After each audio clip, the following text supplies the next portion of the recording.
جیسے کہ کچھ لوگ جو ہے غیر اللہ کے نام پر جو روزہ رکھتے ہیں، تو یہ کہاں تک جائز ہے؟ بھائی اللہ کے علاوہ کسی اور کے لیے تو روزہ رکھا ہی نہیں جا سکتا۔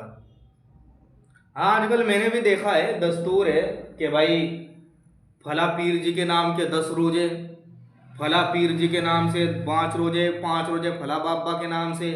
ایسا کچھ نہیں ہے، کوئی فائدہ نہیں ہوتا سوائے بھوک پیاس کے۔ بھائی غیر اللہ کے نام پر روزہ رکھنا یہ جائز ہے ہی نہیں۔ روزہ کیوں رکھا جاتا ہے؟ اللہ کو راضی کرنے کے لیے رکھا جاتا ہے، اپنے گناہوں کی معافی، یعنی ہمارے گناہ معاف ہو جائے اس لیے روزہ رکھا جاتا ہے۔ اس لیے روزہ نہیں رکھا جاتا کہ ہم جو روزہ رکھ رہے ہیں بھلا بابا خوش ہو جاوے، ہم جو روزہ رکھ رہے ہیں یہ والا بابا خوش ہو جاوے، ہم روزہ رکھیں گے تو بھلا پیر خوش ہوگا۔ کوئی فائدہ نہیں ہے ایسے روزہ رکھنے سے۔ ایسے روزہ رکھنا ہے تو آپ بغیر روزے دار ہی صحیح ہیں۔ یہ روزے کا ہی مسئلہ نہیں ہے، یہ مسئلہ غیر اللہ کے نام پر ذبح کرنے کا بھی مسئلہ ہے۔ اگر اللہ کے نام کے علاوہ غیر اللہ کے نام پر کسی جانور کو ذبح کیا گیا تو یاد رکھو اس جانور کا کھانا بھی جائز نہیں ہے۔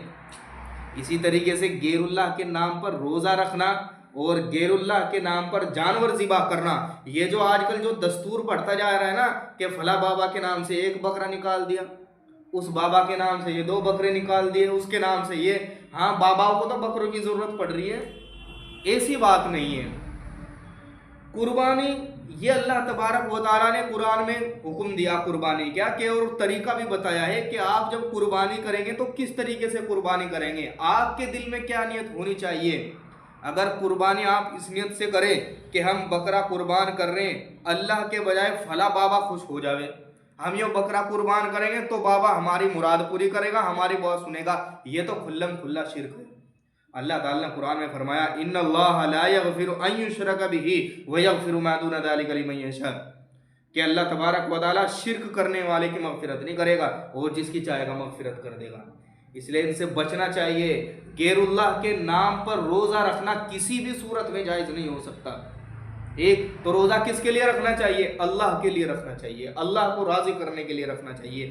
ہاں اتنی بات ہے، اتنی بات ہو سکتی ہے کہ ہمارے بڑے جو دنیا چھوڑ کر کے چلے گئے یا ہمارے کوئی بزرگ دنیا سے چلے گئے تو آپ روزہ تو رکھے اللہ کے لیے، روزہ تو رکھے اللہ کو راضی کرنے کے لیے، لیکن روزہ رکھ کر کے یا روزہ جب پورا ہو جائے گا آپ کا مغرب پہ افطار کر کے یا افطار سے پہلے آپ اللہ سے دعا کیجئے اس کی مغفرت کے لیے کہ اللہ تعالیٰ یہ جو میں نے روزہ رکھا ہے اللہ تعالیٰ اس کی برکت سے یا اس کے صدقے طفیل میں ہمارے فلاں انسان کو اللہ تعالیٰ تو معاف کر دے، ہمارے فلاں انسان کو اللہ تعالیٰ اس روزے کی برکت سے ان کی مغفرت کر دے۔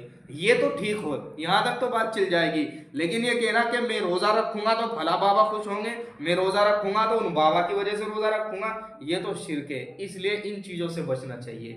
اس لیے کیا سمجھ میں آتا ہے کہ غیر اللہ کے نام پر روزہ رکھنا اور غیر اللہ کے نام پر جانور ذبح کرنا کسی بھی صورت میں جائز نہیں ہے۔